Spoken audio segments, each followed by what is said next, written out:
温文一更到底，精彩故事现在开始。我的死对头最近十分不对劲，我前女友拐跑了她男朋友，她喝多了堵在我家门口，扑上来把我亲了。我拍下视频，邀她负责。她微微一笑，好呀，情侣该做的事，咱们一样不少的干，你别顶不住就行。我和柳如烟从小到大都是死对头，互相拆台，互相打报告，恨不得掐死对方。柳如烟学习好，长得漂亮，男生喜欢的一切要素她占全了。后来我们双双考上北疆大学，她是文科状元，我是理科状元。柳如烟年年占据校花排行榜第一，学习成绩优异，被封为学神。我入学后位列校草榜第4，年年和她争夺奖学金。我妈特别喜欢柳如烟，天天要我跟她学习，学个屁，学她跟不止一个校草传绯闻。上个月柳如烟有了男朋友，梅继博，北疆大学闻名遐迩的体育系系草，也是从我和柳如烟的高中升上来的，阳光帅气。柳如烟和他在一起了，同时我也有了心仪的学姐，双方在社团活动上打了个照面。1个月后，学姐和学弟成双入对，我和他双双被甩，还来不及伤心就放暑假了。爸妈单位组织旅游，我和亲姐留守家中。那天晚上，我姐正跟男朋友视频，我洗漱完早早就睡了，半夜被手机吵醒，发现柳如烟给我打了99通电话。除了当年填报志愿，柳如烟给我打电话，这是第2次。我接起，听见电话那头一片嘈杂，不大一会儿，柳如烟清冷的声音传了过来：我喜欢你。喜欢谁？我连个主语都没有，外加那头传来的闹哄哄的笑声，我估计他是喝醉了。我不动声色地挂了电话，刚要闭眼，电话再次打进来：宝宝，我喜欢你，是可忍孰不可忍。柳如烟，你有病吧？大冒险找不到人了，我看都没看，拉黑关机一气呵成。都说兔子不吃窝边草，这不喝醉了哪管窝边不窝边。柳如烟只有挂在墙上才老实。本以为做完这一切能睡个好觉，凌晨1点，我家门好像被人拿着大锤凿，我姐卧室远，睡得跟死猪一样。我睡眼惺忪的下床开门，此时楼道外面站了闹哄哄一大群人。真爱坤，如烟姐喝醉了回不去家，先送你这儿。她那些姐妹都知道我跟她住一个小区，楼上楼下，可好端端为什么要送我这儿？柳如烟靠着墙一动不动，我看着她性感的锁骨，酒色染上耳郭，粉嫩惑人像个妖精。柳如烟醉意慵懒地瞥了我一眼，就要往下走，被一群人拽回来。如烟姐，你去哪儿啊？都说了让你住这儿，谁说的？我一脸茫然。你姐啊。柳如烟的姐妹探出头陪着笑，嘿嘿，刘姐的钥匙掉下水道了，我刚给你姐打过电话，掉下水道就去敲门了。她爸妈又不是不在，不对，是真不在。她爸妈和我爸妈一个单位，都去旅游了。柳如烟闭着眼倚在门边，垂睫不语，仿佛睡着了。毕竟是个活人，不好给她扔大街上。等着，我喊她，见我松口，她那帮姐妹一窝蜂跑了个干净。我看她蓄意着强挺稳，不想多费心思把人架在我脖子上。喂，你能起来走2步吗？楼道天花板的灯光打在她的侧脸和颈线，她不耐烦地睁开眼望着我，说不好是醉了还是没醉，反正能闻到酒气。需不需要我抱你啊？我有点犹豫和嫌弃。柳如烟起身往里走，过门槛时绊了一脚，身子便如一滩烂泥压在我身上。喂，你干嘛哎呦？后背靠墙，冰凉的墙面驱散了夏日的燥热。我仰着脖子，拼命和他拉开距离，然而无济于事。柳如烟头低低垂着，恰好压住我前额，紧密相贴。我脸红了，第一次跟柳如烟离得这么近，能看见她长长的睫毛和细嫩的皮肤，温热的呼吸扑面。我不由自主挣扎起来，责柳如烟，因为我的挣扎，整个人一倒，我和柳如烟的唇直接对在了一起。刹那间，一股电流传遍全身，没什么高难度的动作，简单地2瓣唇碰在一起，轻轻蹭着。如果说是意外，柳如烟亲上之后，像跟睡着了一样，一动不动，修长的腿挡在我2腿中间，完全阻拦了我的去路。他撒酒疯吧，把我当成某校草亲了。家里来人，我姐的话堵在喉咙里，愕然瞪大双眼看着眼前的一切。我摆摆手向他求救。在我们2人的努力下，柳如烟终于恢复了一丁点意识，摇摇晃晃站起，靠在门上，看了我2眼，弯唇一笑：帅哥，你好俊啊。然后扭头冲进厕所吐了。当年我和柳如烟还在上幼儿园的时候，他就亲过我，亲完还说要嫁给我，我给了他个大笔斗，他当场飙血3声。后来老师把这事告诉了家长，他们开玩笑要给我俩定娃娃亲。柳如烟因为这个黑历史，没少朝我翻白眼。后来知道自己长得漂亮了，甚至都不搭理我，多多少少有点不念旧情。他要吐到什么时候啊？3更半夜，柳如烟人还趴在马桶上一动不动。我姐嗓子眼浅，见不了脏东西，拿毛巾把柳如烟的头盖住。我打了个哈欠，你收留的，你管。刚回到卧室，我就收到了我姐的信息，是一张照片，柳如烟正贴着我在墙上亲。你和柳如烟处对象怎么不告诉我？我姐语气充满怨念。我没有处，照片我保存了，等咱爸妈回来我亲自给他们看。第2天，柳如烟早消失不见了，我估计她是没脸见我。你把照片给她看了？我问我姐，我姐系着围裙从厨房出来，没啊，她解了围裙，穿上衣服，我出门约会了。你下午有事没？看羽毛球女子大赛，美其名曰舒缓心情，其实是逃避我姐丢给我的家务劳动。前几天北疆市刚下过一场暴雨，附近排水口堵了，市里组织污水排放用了好几天，学校羽毛球场用不了，暑假期间的大学生就把战场搬到了我们小区附近。连阴数日的天气终于放晴，白云成团飘在半空，蝉得了空闲，嘶吼着为圣真添了分热闹。我刚把烤肠塞嘴里，柳如烟那张俏脸就出现在视野里。真爱坤，听说你分手了，行不行啊？我扯扯嘴角，彼此，你不也是被人甩了？还没出息的打电话表白，结果打错人。柳如烟侧过头，懒洋洋丢下个冷笑，转身继续比赛。坐在一旁的哥们疯了，求了，给我要个柳如烟微信吧。你的学姐拐跑了她的学弟，你可以还她一个吗？我扭开瓶矿泉水，喝水吧你。蝉鸣一声高过一声，太阳渐渐高升，热浪在眉间翻滚，连吹来的风都难掩燥热。柳如烟一个漂亮的杀球，场中瞬间炸燃，引得在场痴汉疯叫。他无视众人的目光，随意地拨弄了几下头发，走到我面前，喂给瓶水。没有，我是被抓来的就一瓶，他喝了我喝什么？哥们见色忘义的属性不改，眼疾手快抄起我喝过的一瓶扔过去，没心的爱喝不喝，那是我的。柳如烟也不嫌弃，直接拿起就喝，水挺甜，谢谢。哥们扭成了蛆，他是不是说我的水很甜？空气突然变得燥热无比，我低头将柳如烟的微信从黑名单放出，亲密合照一键发送。预料到柳如烟肯定会找上门来，但没想到这么早。晚上8点钟，我家的门被敲响，我穿着拖鞋去开门，楼道阴凉的风吹进来，夹杂着柳如烟的味道，瞬间驱散了空调房里的冷气。柳如烟应该是刚洗过澡，淡淡的香味顺着风钻进我的鼻孔。她抵在我门前，出来，有事跟你商量。到了楼下才问我哪来的照片，我姐拍的。我又指指门口，昨晚的时候，她脸蛋微红，显得格外好说话。我亲你了，不然呢？要什么补偿？风突然静了，路灯在头顶一闪一闪的。我迟疑半天，做我女朋友？柳如烟骤然失声，一动不动地看着我，半晌笑了。你喜欢我？我从来没提过这么荒唐的条件。总结一下，他拿我当大冒险的娱乐项目，我当然要报复回去，而且要玩得比他更大。我盯着他的眼睛，挑衅地轻轻开口：敢吗？你说呢？他直接环上了我的手臂，抬头看着我。放心，情侣该干的事咱们都要做。柳如烟的反应超乎我的想象，我就随口一提，他就答应了。站在外面太久，我身上早就出了薄薄的汗。柳如烟的身体贴着我，隔了一层睡衣，也像什么都没隔。他盯着我看了一会儿，脸变红了起来，闪烁的眸子里似乎有些慌张。他并不打算停止，我心跳不受控制的加快。突然，铃声从柳如烟口袋里传来，打破了此刻怪异的氛围。我意识到情况不对，忙故作淡定的拉开距离。你电话响了。柳如烟拿出手机，我能轻易看见屏幕上的联系人梅继博。哦，没断干净啊。我不冷不热的开口，想打去却不那么热情。柳如烟直接挂断，再打又挂断，到最后柳如烟转身接起，我有男朋友了，别打了。梅继博不可置信的声音从电话里传来，如烟姐姐你在哪啊？我垂下眼，有些无聊的拨弄头发。如烟姐姐，我没有和学姐在一起，你误会我了，你能不能听我解释啊？柳如烟伸手拉住即将离开的我，打断他的话说道，他比你阳光，比你帅，明白我的意思了吗？那头彻底没了声音，过了1秒传来嘟嘟嘟的忙音，我先回家了。显然我刚才被当成工具人了。柳如烟低下头，还没做什么呢，我推开他，学着梅继博的口吻阴阳怪气，如烟姐姐，下次再有这种事，我打爆你的头。夏日的天亮得很早，假期我没有设闹钟的习惯，一般睡到自然醒，今天却是被一通电话吵醒的。喂，睡意朦胧的接通，那头顿了下，还没醒吗？是柳如烟的声音。我哼唧了半句，含混道，有屁快放，下楼陪我去吃早点。我半睁开眼，墙上的挂钟指向7点50，我没压住起床气，要吃你自己吃，我要睡觉。几分钟后，卧室门被敲响，甄爱坤，你女朋友来了。我姐的声音清晰透彻，还带着一股子兴奋。今天约会别让如烟久等。本来我不想理会，然而我低估了我姐的耐心。5分钟后，我心情极差的起床，刷牙洗脸，开门，柳如烟白 T 加短裤，下面是2条长长的大白腿，依着门框玩手机，迎头撞上她，把我吓了一跳。柳如烟抬头，直接拉住了我的手，姐，人我带走了。我姐摆摆手，去吧去吧，放心，我还没彻底清醒，就被柳如烟拉着出门。楼下的包子店生意红火，老板见我俩同时进来，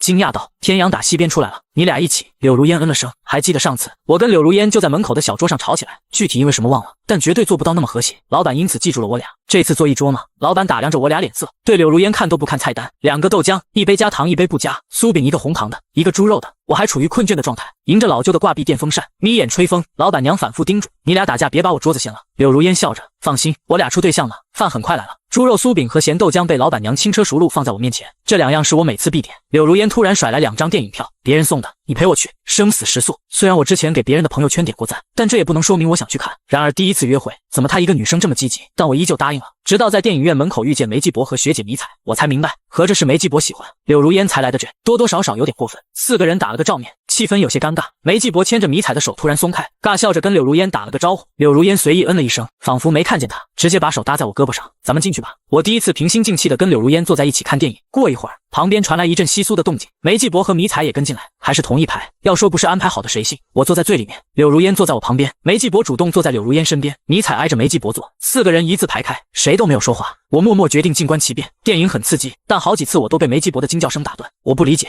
什么样的刺激情节能让梅继博频频去摸柳如烟的手？柳如烟发出了不耐烦的声音，镜头一转，炸裂的音效响起。我赶在梅继博反应前，一头将柳如烟揽进怀里。我比他高1个头，足以容下他苗条的身体。为了表演逼真，我将柳如烟拉到我腿上，气氛一下子僵住了。梅继博瞪大了眼睛的眸子，难以置信的开口，你们，我害怕。梅继博还想说什么，柳如烟开口，我坐我男朋友腿上，你有意见吗？我没有忽略梅继博不可置信的表情，然而我自身难保，谁能想到对骂这么多年，他能为了气梅继博，不要脸的坐在我腿上看完整场电影。电影散场，我赶紧不动声色的站起来，扯了扯裤子，我去洗手间。说完就弯着腰落荒而逃。商场里的空调开得不足，我出了一身汗，心跳加快了不少，在卫生间洗了把脸，晃掉脑子里那些奇怪的念头，故作轻松的推开门，没想到站在门口等我的是迷彩。甄爱坤，他温柔的喊了我一声，我只是愣了愣，说了声借过，说不挫败是假的。1个月的时间，养只狗都有感情了，可他却和别人走到了一起。我们没什么好说的。尼采抓住我的手腕，真爱坤，他是我表弟。我愣在原地，大脑消化了好一阵儿，才反应过来表弟这个词的含义。这不光代表着我和迷彩可以重新走到一起，还意味着柳如烟和梅继博。迷彩叹了口气，你拉黑了我的全部联系方式。放暑假后，我一直想办法通过各种方式联系你。如果因为梅继博的事情让你误会了，我向你道歉。真爱坤，我喜欢你。这样直白又热烈的表白方式让我措手不及。迷彩眼神真挚温柔，我本想慢慢来的，等你接受我再告白，看来是不可能了。再不说你就要跟别人跑了。那梅继博和柳如烟，迷彩推了推眼镜，笑了。误会解开就好了。梅继博因为他伤心了很久，昨天才好起来，跟我出来看电影，没想到就遇见柳如烟了。我喉咙里堵着什么东西，说不出来。确切的说，我不知道自己怎么想的。我不逼你立刻答复，但把我从黑名单放出来，这个要求不过分吧？对不起啊，我把他从黑名单拉回好友列表。不好意思的挠挠头，学姐，我先回去了。我得知道柳如烟是怎么想的。一段恋爱总该有始有终吧？迷彩低头摆弄着手机，温柔地说：“去吧，不管结局如何，我依然希望能跟你做朋友。”走出商场，烈日笼罩在半空，光线毒辣。我有片刻的眩晕，给柳如烟打了个电话没打通。其实我早有心理准备，梅继博没脚踏两条船，他俩的矛盾就不存在。复合是水到渠成的事，人生第一次约会被搞砸了。不远处我看见柳如烟刚从奶茶店出来，手里举着2杯冷饮，梅继博拿着店员送他的贴纸，开心的跟在他后面。我心里一堵，抬手拦下一台出租车。回去的路上，梅继博加了我的好友，刚通过，梅继博发来一段话：知道我为什么不解释吗？因为误会，他施加给我的每一次冷言冷语都会转化为愧疚，让他对我死心塌地。那段话很快就撤回了，转而发来一个微笑表情：戴哥你好，我是梅继博，如烟姐姐的男朋友。我望着窗外沉默了半天，低头给柳如烟发了条消息：分手吧。柳如烟的电话立刻就打了进来，在哪？声音断断续续，信号不好。回家了。你哪里不舒服吗？一阵刺耳的电音，我拿远了手机，你别管了。真爱坤给我个理由。我笑了，只觉得他此刻明知故问的态度讨厌极了，直接把梅继博和我的聊天截图甩了过去。你还想我说的多明白？这段关系只是一个调剂，是我自取其辱。你等。嘟嘟嘟嘟，通话中断，我也没有回拨过去的欲望，一路沉闷到家。姐姐看见我一脸惊奇，这么快就回来了？没什么意思。我扔下钥匙，换掉鞋，准备去洗澡，情绪出奇的平静，在浴室里待了很久，直到泡得头昏脑胀才出来。餐桌上多了2杯冰茶，姐你点外卖了？我姐从厨房探出头，不啊，柳如烟送来的。你能不能别这么自来熟啊？送什么你都要，我俩本来就很熟啊。很熟不知道我被甩了。我瞪了他一眼，把冷饮扔进垃圾桶，重重关上门。然而这个夜晚我还是失眠了。晚上11点，我翻了个身起床上厕所，看见我姐站在玄关，衣着得体，精神矍铄。你干什么去？约会。我姐拍拍我的头，爸妈寄来的特产到了取一下。我不懂她一个奔3的人为啥天天出门约会。最近小区快递多，11点了小哥还在工作。我揉揉酸胀的脖子，换衣服下楼，向快递小哥报了手机号。一回头被旁边长椅上黑漆漆的人影吓了一跳，借着模糊的灯光，我一瞧，这不柳如烟吗？她坐在长椅上，闭着眼一动不动。3更半夜她躺在这儿，也不怕被人拐了。快递小哥骑着小车摇摇晃晃消失在小路尽头，四周重新陷入昏暗，只有路灯洒下并不明亮的光辉。我咬咬牙，佯装没看见经过，好一会儿重新折回来，为柳如烟。她缓缓睁眼，不动声色地看着我，似乎在等待我的下文。你没地方去吗？钥匙丢了。她不厌其烦地用着同一个理由，大有你爱管不管，不管我就躺在这里的意思。我沉默了半天，走吧。看在2家交好的份上，我做不到让她露宿街头，然而也仅止于此了。柳如烟没有多说什么，跟在后面跟我上楼。进了家门，我都换好了拖鞋，一回头，柳如烟还站在门口一动不动。进来你在干嘛？有退烧药吗？什么？柳如烟嗓子有些嘶哑地说，我发烧了。我忍住想骂她的话，翻开医药箱，找出退烧药扔给她，水在桌子上自己倒。柳如烟经过垃圾桶，看到被我扔掉的果茶，沉默了一会儿，移开眼睛。我姐今晚不在，你睡她卧室吧。不用，我睡沙发。柳如烟精神不太好，往沙发里一躺，很快闭上眼。我找了条毯子给她盖上，又拿了个体温计，待会记得量体温。柳如烟哼哼了几声，意思是她知道了，不知道是不是错觉。柳如烟今晚有点颓废。我回到卧室，刚拿起手机就看到了梅继博给我的消息，你跟如烟姐姐说什么了？她为什么不接我电话？我怎么知道？下午还好好的，现在连微信都拉黑了，不是你从中作梗谁信啊？脚踩2条船也能干得出来。本来我可以直接拉黑她，现在突然就不想了。打开门，对着沙发上的柳如烟拍了张照片传过去。她睡了，照片里的柳如烟合着眼，神态安详。那头安静了一会，突然一个电话打过来，梅继博急眼了。我接起，迎头被骂一顿，你真不要脸，抢别人女朋友算什么本事啊？我没回复，直接摇醒柳如烟，让她自己解决。怎么了，真爱坤？她迷迷糊糊睁眼，语气带了点睡醒的慵懒。我把手机屏幕往前一摆，梅继博骂我。柳如烟盯着看了会儿，眼神逐渐恢复清明，切换为语音模式放在耳朵上，语气极其冰冷。你骂他干什么？梅继博气死了，怒吼声隔着听筒穿进我耳朵。我说得很清楚，我喜欢真爱坤，渣女，你别怪我把你的那点事都散出去。柳如烟从容的给我关机。好了，你有什么把柄在他手里啊？被拍私房照了，这么刺激，我还想问点什么？柳如烟突然扣住我的手腕，挪到自己额头，滚烫的热度顺着皮肤传来。真爱坤，我好像更热了。他简直像个火炉。以前柳如烟生病，咬牙硬撑也不肯露出一点破绽，跟眼前这个一病不起的判若两人。我带你去医院。柳如烟翻了个身侧躺，不去，那怎么办？你不落井下石送我一程就算好的了，还指望你照顾我一宿吗？柳如烟吐出一口热气，帮我倒杯水，看他样子不像装的，我拿体温枪抵在他额头，一测39度。柳如烟的脑子是他全身上下最宝贵的地方，要让我爸妈知道柳如烟在我家烧成了傻子，我还不管不顾在睡觉，还不得扒了我的皮。于是大半夜的，我端着一盆温水给柳如烟擦身体，柳如烟一把按住我，声音娇嫩：“你干嘛？哎呦，给你退烧，最管用的部位就是颈部和大腿根，你得配合一下。”柳如烟听完沉默了，你要给我擦，我还没反应过来，她开始解衣服。你干嘛？我吓了一跳，毛巾啪嗒掉水盆里，谁见了她一脸。柳如烟生气的夺过毛巾，回去吧，用不着你。下面的步骤我不好跟进，只能隔1个小时出来看一次。她吃过退烧药，不一会就开始出汗，几个小时后烧退了。柳如烟抓住我的手喊：“真爱坤！”我困得迷迷糊糊，哼了一声，正对上柳如烟潋滟的目光，我猛然抽回手，我睡觉了。第二天，我睡到日上三竿，又被拽出来看比赛，有意无意跟哥们打听，你知道梅继博和柳如烟怎么好上的吗？怎么有情况啊？你喜欢柳如烟啊？别废话。哥们笑眯眯看着远处打羽毛球的柳如烟，悄悄和我说：“听说是柳如烟把梅继博救了，梅继博一见钟情呗。”啥意思？梅继博被小混混打劫，柳如烟刚好经过报警了，没别的了。哥们眨眨眼，没了，那就奇怪了，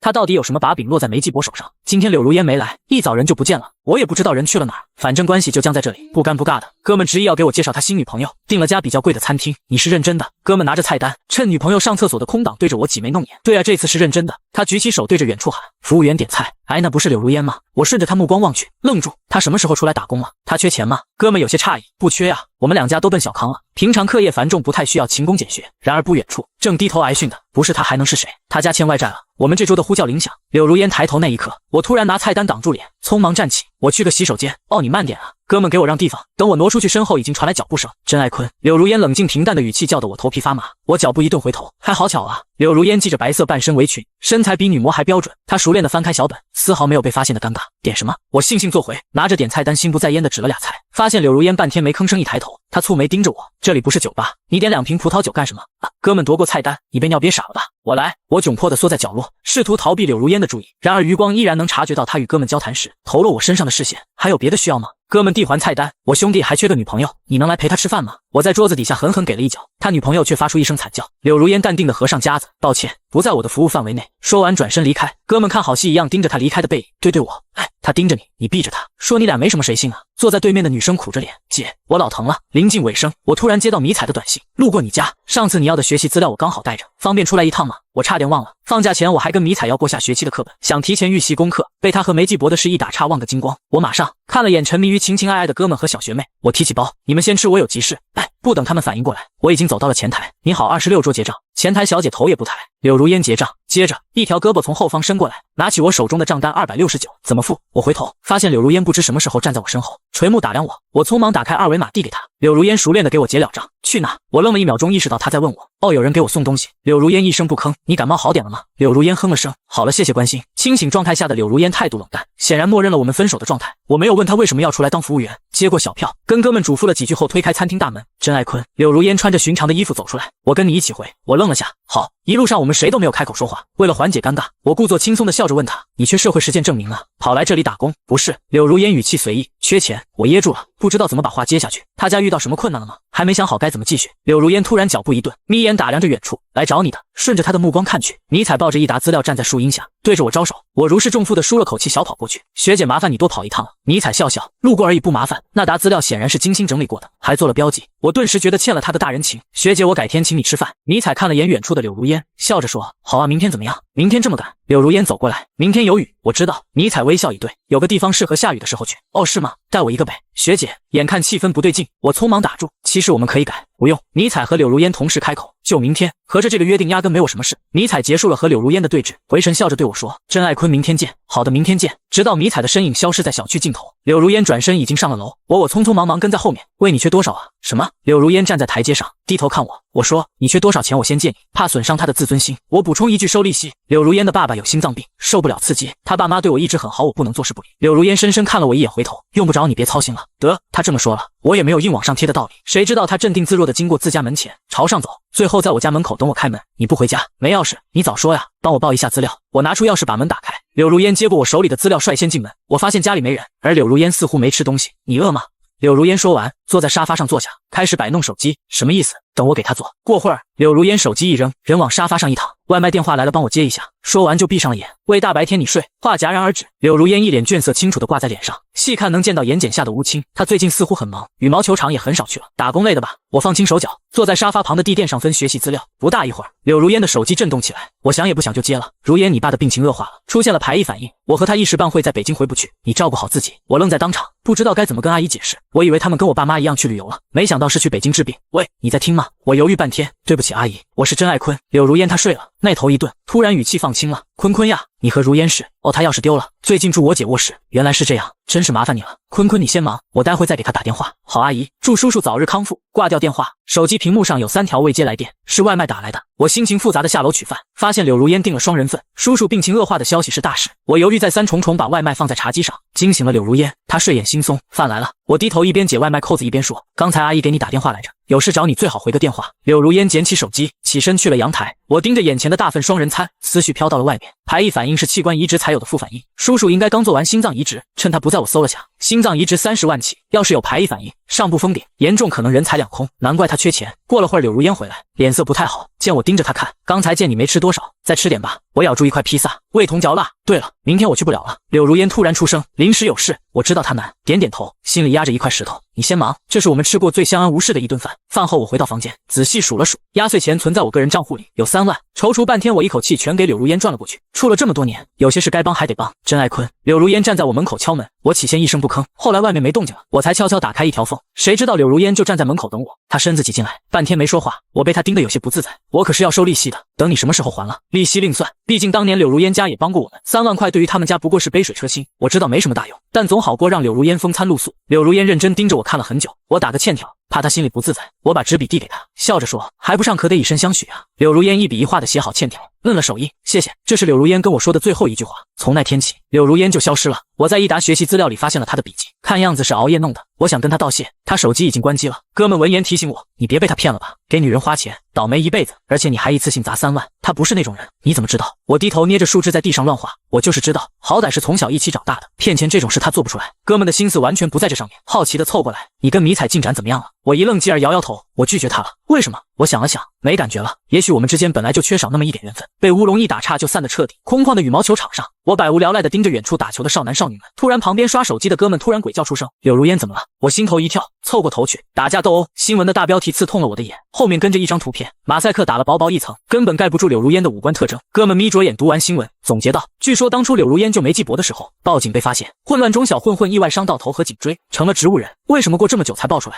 小混混自己说的，有些新闻纯属捏造事实，博人眼球不能全信。哪能啊，现场就3个人，柳如烟、梅继博、小混混，一个植物人会说什么呀？哥们掰着指头数，所以爆出来的只能是梅继博。知道他在什么地方吗？哥们放大图片仔细研究后无奈摇头，派出所不太像爱，不过闹出这种事，学校肯定要给他处分，会叫家长的吧。他后面说的话我一个字没听进去。当务之急是先找到柳如烟，我给他玩得很好的几个朋友打了电话，都不清楚他的去向，最后找到我姐。为什么事？我忙着约会呢，快点讲。我迟疑了一下说，柳如烟出事了，你知道吗？什么事？我把来龙去脉一五一十的告诉了他。你先回家，我马上回去。走到家楼下，我老远就看见门口被围得水泄不通，他们扛着摄像机，手拿话筒，乱泱泱的。我一声不吭地穿过人群，打开防盗门，他们突然将我团团围住。同学你好，请问你认识柳如烟吗？我一脸茫然，你们是？请问你眼中的柳如烟是怎样的人？请问她跟你发生过冲突吗？我不知所措地后退一步，看着一个个摄像头对着我的脸，思绪乱作一团。小伙子你别害怕，请问他父母是怎样教育他的？是否存在家庭暴力？我深吸一口气，他不是。真爱坤，我姐劈开人群，冷脸走入，扫了扫所有的记者，你们骚扰小区居民正常生活，现在不走用警察请你们吗？我们只是正常采访，正常采访。我姐暴毙横在我身前，未经我弟允许，逼迫他回答问题，这就是你们的职业操守。我姐揽住我，扭头把防盗门关死，走回家。我还没从刚才的场景回过神来，我姐领我到家门口，在事情没有搞清楚前，不要回答记者的任何问题，你不经意的一句话可能会害了柳如烟。姐，叔叔在北京治病，这些事如果被学校知道，放心，爸妈刚联系完你们导员，还闹不到叔叔阿姨那边，我稍微放心了一些，只要事情慢慢调查总会有结果。我姐继续说，但是导员需要柳如烟出面做个说明，我现在也不知道她在哪。回到卧室我左思右想，如果我是柳如烟，第一时间会找人替我澄清，所以有没有可能她去找梅继博了？我突然来了思路，再也坐不住了。由于天色已经暗下来，忙碌一天无果的记者早就散去，我戴上口罩，向迷彩要了梅继博家的住址。梅继博家住在高档小区，我在小区门口徘徊半天，保安没让进，只能一筹莫展站在树下，眼巴巴望着栅栏内，企图发现柳如烟的身影。事实让人失望了。晚上9点，高档小区静悄悄的，两个鸟的影子都没有。我垂头丧气的往回走，转过一个拐角，突然有个人影窜出来，吓了我一跳。甄爱坤，是我。听到熟悉的音色，我意识到是柳如烟，我欣喜若狂，转身看到她憔悴的脸，喜悦瞬间消散的无影无踪。她的发丝乱糟糟的，衣服都起了皱。你来这里干嘛？柳如烟的语气不太好，甚至有些生气。我来找你。柳如烟一噎，猛地拽住我手腕，口罩戴好别摘下来。我不知道她要把我带去哪里，只好漫无目的的跟着。谁知道柳如烟竟然拦了一辆出租车，把我拉进去。去哪呀？你家在车上。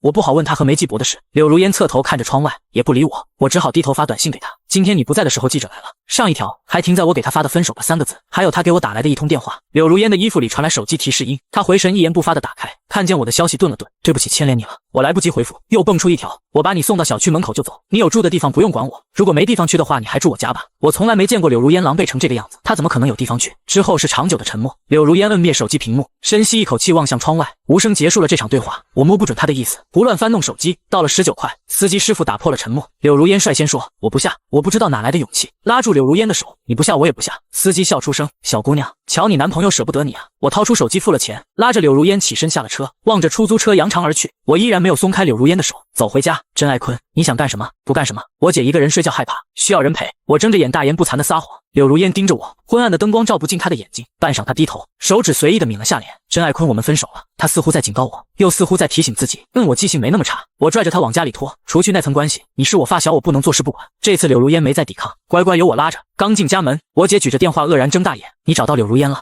为了坐实我的谎言，我借势把柳如烟往我姐那一推。姐，你不是一个人睡害怕吗？柳如烟陪你。我姐愣了下，瞬间心领神会，拉住柳如烟的手。是啊，如烟，你陪我一会儿吧。我笑笑回房间拿药。柳如烟被我姐拽去洗漱，刚进屋我妈电话就打进来。甄爱坤，她语气有些沉重，你柳叔叔状态不好，有可能。我明白话里的潜台词，嗓子里像堵了个东西。柳如烟知道吗？你阿姨的意思是先瞒着。我妈叹了口气，我现在是两头瞒，你看紧如烟，别让她做傻事。我点点头，好，我觉得有必要知会我姐，毕竟她和柳如烟住一起。3更半夜，我拿起药打开卧室门，客厅黑漆漆的，只有阳台的一轮明月照进来，墙角的钟表滴答摇摆。很晚了，都睡了吧？我在我姐门前犹豫半天，准备放弃，一转身，一个人站在我面前，清爽的沐浴露味混进一种独特的体香，我的转身差点将她撞倒，于是伸手将她抱紧，才发现黑暗中站着的人是柳如烟，她身上穿着我姐的睡衣，露出精致的锁骨。我吞咽了一口口水，她反应过来，赶紧将我推开，拉远距离。你姐姐睡了。气氛有些怪异，手上的触感仍然残留在皮肤上，心跳变快了。刚才那一瞬间，我不信她什么想法都没有。那个，你脸上的伤口得处理一下，谢谢。柳如烟来接我手里的医药包，我躲开，你自己看不到。啪嗒，我摁亮了客厅的小台灯，橘黄色灯光笼罩着我们，勾勒的柳如烟五官轮廓更加清晰。她刚洗过澡，头发还在滴水，我掏出消毒棉签，沾了点符，帮她擦拭伤口。柳如烟就用那双漂亮的眸子盯着我，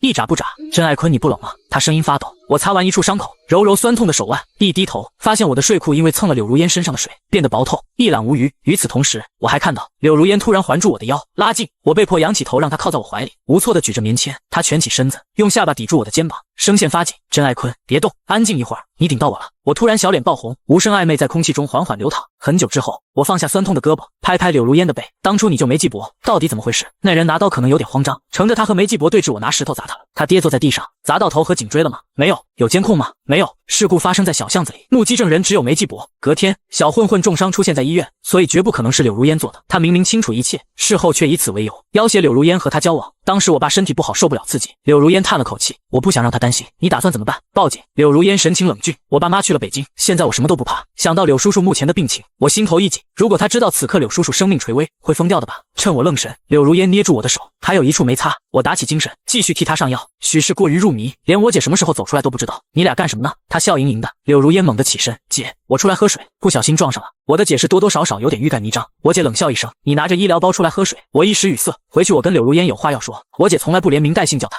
除非是极其严肃的话题。回到屋里，我打开学校的论坛，不出意外，柳如烟的事已经传开了，不少人在下面激烈讨论，仿佛他们真得亲眼见过一样。突然，一个叫小豆包的用户留言引起我的注意，难道没人关注梅继博劈腿的事吗？底下只有一个回复，兄弟有新瓜。我点进去，发现是个新用户，还没完善个人资料，等再退回页面，评论已经删除了。我迟疑再三，给他发了私信，你好，我看了你的评论，方便告诉我吗？本来我就没抱多少希望，这种传言都是道听途说，一传十，十传百，最后事实真相传得面目全非。叮咚，小豆包发来一条私信，其实没什么大瓜。那天放学，我看见梅继博和一个女生接吻了，隔天他在食堂缠着柳如烟买奶茶，随后他发来一张照片，我找到了跟兄弟的聊天记录，就是这个人。看着照片上熟悉的人脸，我愣住了。尼采抱着梅继博，他们站在夕阳的余晖里接吻。与此同时，手机收到尼采发来的消息，甄爱坤，我刚听说柳如烟的事，他还好吗？记者有没有打扰到你？麻烦替我转告柳如烟，如果没有地方去，可以来我这儿。我用3秒钟的时间理清思绪，最后回复了一句话：你怎么知道记者围在家门口？记者白天才撤走，没有采访到有用的消息，不可能发新闻稿。所以尼采是怎么知道的？他对整件事的流程都表现得过于熟悉。尼采上方的对话框显示正在输入中，足足1分钟他才回复。我听别人说的，简单寒暄2句，我把照片转发给哥们，能不能让你女朋友帮我看看这张照片是不是合成的？卧槽！哥们第一时间回复了我，你不说他俩是亲戚吗？所以我不敢确定照片的真假，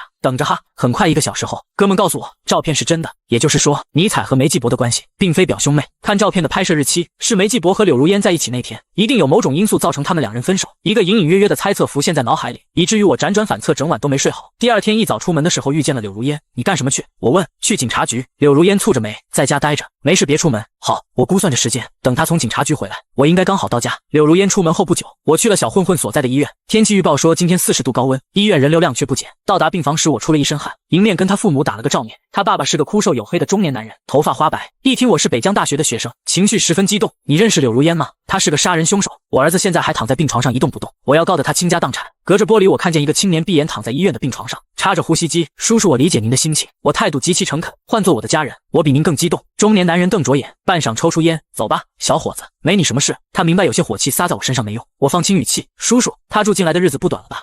都说抽烟的男人最容易敞开心扉。他双手撑墙，看着外头空荡荡的街道。6月3号住进来的，幸好送医及时。中年男人弹掉烟灰，差一点人就没了。我垂下眼睛，据柳如烟所说，他救梅继伯发生在6月1号，儿童节那天隔壁幼儿园放了假，监控不开。梅继伯和迷彩亲吻的照片时间是6月3号。3号小混混住进了医院，3号傍晚梅继伯找到柳如烟，说小混混出事了，要求他和他在一起。我觉得事情到这里已经清楚了。走出医院的时候正好傍晚，医院后门距离我家比较近，所以我抄了近路途径一处人烟稀少的小公园。我正跟柳如烟发消息，尼采和一个强壮的男人突然挡在我面前，他脸色不太好，甚至有些阴沉。甄爱坤，你身体不舒服吗？我一愣，下意识后退一步，对，最近肚子痛，可我看到你从住院部出来。尼采逼近，摘下眼镜，露出冷淡的双眼。他身旁的男人向我靠近，甄爱坤，你去见谁了？他突然抓住我的手机，一把夺过，界面停留在我和柳如烟的对话，跟警察提一下，尼采可能跟着。文字编辑到此处戛然而止，尼采低着头，看不清神色，他推了推眼镜，一个字把这句话删掉，最后直接关机。学姐，你想干什么？不干什么。尼采抓住我，你知道附近有个旅店吗？我哥有龙阳之好，你陪陪我哥吧。我一把推开他，还是你想在这里？说着，他哥一把抓住我的手，放在他胸膛上。我突然感觉到一股强烈的恶心，他们想以此逼迫我守住秘密，绝无可能。然而医院后门竟然离奇的空无一人，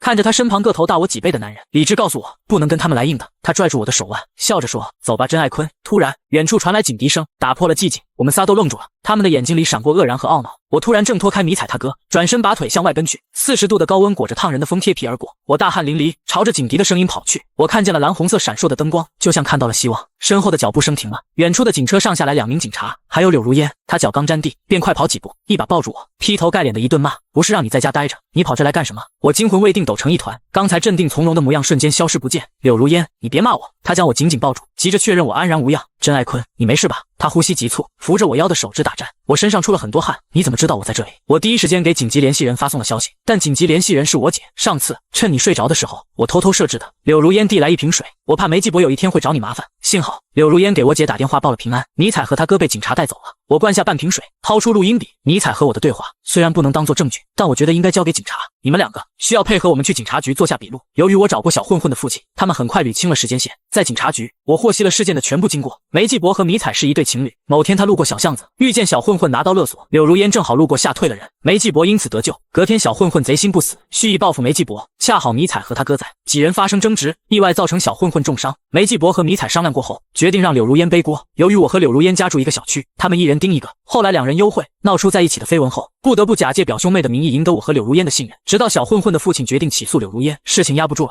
梅继伯才决定先一步报出来。他拿准了事发地没有监控，柳如烟百口莫辩，但警察在一辆汽车的行车记录仪中看到了事情发生的全过程。尼采和他哥才是罪魁祸首。我和柳如烟在警察局做笔录做到很晚，等出来已经将近12点。他走在前面，我跟在后面，中间隔着一段距离。哥们在手机上连环轰炸我，你已经1个下午没理我了。我把事情简单跟他一讲，哥们连发几10条语音，什么呀，大白天还能遇见变态？我开眼了，医院后身人流量还行啊，你点子太背了。前面的路口发生了交通事故，封路了，谢天谢地你没事就好。我刚放下手机，他又发来一条，不等我反应手机就自动播放了，还是外放，所以你什么时候和柳如烟告白？哈哈哈！魔性的笑声清楚地从话筒里飘出来，在街上回荡。我看见站在前面等红绿灯的柳如烟背影僵住了，我放轻了呼吸，有些尴尬。然而他什么都没说，只回头嘱咐我好好看路。或许因为债主这层关系，柳如烟讨厌我，一直到了楼下，柳如烟停住，回去吧，我配了钥匙，以后回家住。我点点头，刚走2步台阶，我突然回头，柳如烟，我有那么不招人喜欢吗？柳如烟站在路灯下，沉默半天，没有。电话里，哥们，你到底怎么想的呀？我不知道，甄爱坤，我都跟你说过多少次了，心疼女人是倒霉的开始，现在好了，人财两空。我闭上眼睛，回想那天柳如烟的表情，又打开手机，翻找柳如烟的朋友圈，安安静静的，她会不会已经知道柳叔叔的情况了？第二天，我给我妈打了个电话，得到了好消息，放心，你柳叔叔刚度过危险期，稳定了，再观察半个月就可以回家了。我长舒一口气，柳如烟知道吗？你阿姨刚给她打了电话，幸好两边都解决了。我两头瞒着，压力太大了。通话结束前，我听见我妈正跟我爸说，老柳他家什么时候打的欠条啊？你没跟我说哦，他说20万太多了，执意要写，也不知道如烟以后的学费怎么办，苦了孩子。回头我妈就叮嘱我，你在柳如烟面前可别像以前那样得理不饶人，好好跟人相处，知道吗？我心不在焉的应着，心想柳如烟现在都不搭理我了，还怎么相处？关于她害人的传闻，在警方官方文书发布后，瞬间烟消云散，尼采梅季伯被退学，一时间所有人都可怜起柳如烟。新学期开始，由于暑假发生太多的八卦，刚来同学们就讨论的热火朝天。作为事件的边缘人物，我已经被问了不下10遍。我嫌寝室太闷，自己一个人去了操场，这里像往常一样聚集了不少体育生，一网之隔就是羽毛球场，少年们打得热火朝天，战况焦灼。我盯着他们，不知不觉出了神，喝水，眼前突然出现一瓶矿泉水，打断我的思绪。我顺着手臂抬头，看见柳如烟站在阶梯上，静静盯着我。这是半个月来我们第一次见面，我一声不吭的接过。柳如烟坐在一旁，侧目看着远处的羽毛球场。你最近在忙什么？我开口。找工作。我豁然抬眼，不考研吗？柳如烟移开眼睛，缺钱以后再说吧。我一时间竟哑口无言。前不久，我递交了保研申请书，如果柳如烟不参与竞争，保研的名额很大可能就落在我头上。我该高兴，但心里却闷闷的。甄爱坤，3万块，我会尽快还你。我偏头，不急啊，你读完研再还我都行，这样我还能涨几年利息。柳如烟笑了笑，算了，利息太多，怕还不起你。这一刻，我觉得命运无比残忍，它没有所谓的公平，顷刻间能毁掉一个天之骄子的傲气和前途。我理解了那个夜晚，柳如烟站在路灯下，表情里隐藏的话语。甄爱坤没有不招人喜欢，只是我喜欢不起。我心里酸涩，只好仰头看着天空，转移话题。今晚星星挺亮的。柳如烟顺着我的目光，声音平静。我们看到的星光，可是能几千年、几万年甚至几十万年前发出的。有些发光的星星，可能已经不存在了。甄爱坤，其实人类和星星一直在错过。他似乎在暗示什么。我姐是不是跟你说什么了？我姐和柳如烟谈过之后，她的态度就变了。关于那晚，我姐和柳如烟守口如瓶，成为我触碰不到的秘密。甄爱坤，祝你学业顺利。曾经热情的少女，如今只是站在路灯下，冷漠地向我道别。我点点头，转身落下眼泪。眨眼1年，我们临近毕业，柳如烟在本市找到了工作。由于本科学历，收入虽然还不错，但却是辛苦钱。我顺利保研去了。毕大毕业前的暑假，同学们约好在 KTV 给我庆祝，我高兴多喝了几杯。闹哄哄的环境中，手机突然收到一条入账短信，整整3万。随后又有零碎的利息打到我的另一张卡上，看得出来对方是分批支付的。我盯着手机看了很久，他的对话框已经很久没刷新过了，聊天内容依然是我和他在出租上的聊天记录，时间停留在去年的夏天，已经过了很久。我邀请他去我家住，他没有回复，似乎这就是我们的结局。甄爱坤，看什么呢？真心话大冒险到你了。我喝得晕晕乎乎，笑呵呵的把手机拍在桌子上。大冒险！大家顿时激动起来，抓住我。快玩了1个晚上，就抓住一个敢大冒险的，别让他跑了。都说酒壮熊人胆，我随手拨了完大转盘，盯着他定在跟暗恋的女生表白这一项上。甄爱坤没有暗恋的人，他一门心思搞事业，怎么可能啊？没意思没意思，还是喝酒吧。我大手一伸，做了个安静的手势。谁说我没有？话一出口，场面顿时安静了。8双眼睛齐齐盯着我。我在他们的注视下，雄赳赳气昂昂地拿起手机，熟练地摁下号码，一紧急联系人键位，长按可以直接拨打。我开了免提，撑着头等待接通，那头几乎立刻就接了。喂，还是清冷的声线，不带感情一样。我趴在听筒上吼道：“我喜欢你。”他没有回复，我生怕他没听清，拔高了音量：“我喜欢你，你听见没？”大家见我情绪有些激动，纷纷拉我起身。甄爱坤，算了算了，一个游戏没必要。我倔强地拿着手机不撒手，摁在耳朵上。柳如烟，我要见你。说着说着嚎啕大哭，立刻马上在哪？我一口气把地址报出来，啪挂掉电话。喝醉状态下，我只觉得神清气爽，泪眼模糊地对着众人显摆：“你看我最牛逼。”后半节，我坐在包房的角落里数瓜子儿，数到最后，突然有人站在我面前。甄爱坤，回家了。我挣脱他，继续一边扔瓜子一边念叨：“他来他不来他来。”还没等数完，人就被拉着走。是柳如烟，她一身职业装，明显是刚从工作场合赶过来。我用手臂勾住她脖子：“你来了，哈哈。”柳如烟把我塞进汽车的副驾驶，替我系好安全带。要起身的时候，我仍然勾着不放人，笑嘻嘻地盯着她。柳如烟，她嘴唇紧抿，放轻语气：“甄爱坤，先放开我，送你回家。”我躺在副驾驶上，盯着柳如烟关门上车，问：“你还清欠款了吗？”没有。我低头一顿操作，重新把钱打给他。柳如烟听见短信提醒，无奈道：“你别闹了，3万嫁给我。”我大言不惭：“我看上你了，不会让你跑的。”柳如烟气笑了：“少爷，你什么学历？我什么学历？”我眯眼打量着他，说实话，我看上你的脑子了。我的儿子得随娘。吃汽车顿时刹在路边。柳如烟握紧方向盘，闭了闭眼，随后严肃地盯着我：“甄爱坤，你喝了多少？”我笑了：“你答应嫁给我就告诉你，不然凭什么跟你说？你去了毕大，会遇见更多优秀的女人。”我盯着他看了一会儿，突然麻利地解开安全带，开门下车。甄爱坤，柳如烟紧跟着下来，快走几步拽住我：“你干什么去？”“我去毕大找女人，请你喝喜酒。”我摇摇晃晃推开他，我选个欠几百万的，专门替他还债。柳如烟抓住即将逃走的我，别发脾气。我低下头，你亲一亲，我就不发脾气了。柳如烟盯着我，走吧，上车。现在的我好像个疯子，风一吹，突然酒醒过半，知道了什么叫羞耻。我一言不发地跟在他屁股后面，仍然执着地问，你还欠多少？柳如烟没有说话，我从包里掏出存折，这里有10万，包括我的奖学金、兼职的钱。柳如烟猛地回头，语气冷冽，甄爱坤，你没脑子吗？我被他一吼吓懵了，我一无是处，身无分文。你喜欢我什么？这张脸还是身体？一瞬间我眼泪涌出来。我幼儿园的时候，别人打我你帮我；小学因为笨学不会拼音被我爸妈骂，你搬着板凳跟我一起做门外写；初中课业压力大，我跟你抱怨几句，你每天在班群发答案解析；高中我被人诬陷偷班费，你垫了1个月的伙食费补上了。柳如烟，你一直帮我，我帮你一次怎么了？柳如烟的表情出现了短暂的空白。你怎么知道的？你那个月天天吃泡面，我又不傻，怎么可能不知道？多亏他，我的学习生涯一直顺风顺水。其实我不如柳如烟有天赋，但我足够努力，靠着柳如烟无形的帮助，成绩名列前茅。在心底某个角落，我小心翼翼地藏起喜欢和感激，生怕被他发现。更别提当年我家遇到困难时，柳如烟爸妈眼都不眨，几十万说掏就掏。我把存折硬塞进柳如烟手里。如果你说不喜欢我，我以后就再也不纠缠你。柳如烟盯着我看了半晌，突然抬头吻住了我，唇上传来炽热的爱意。这个夜晚，整个街道的蝉鸣瞬间安稳地融入夜色，月亮的光晕穿枝透夜，照亮了我们。全文完。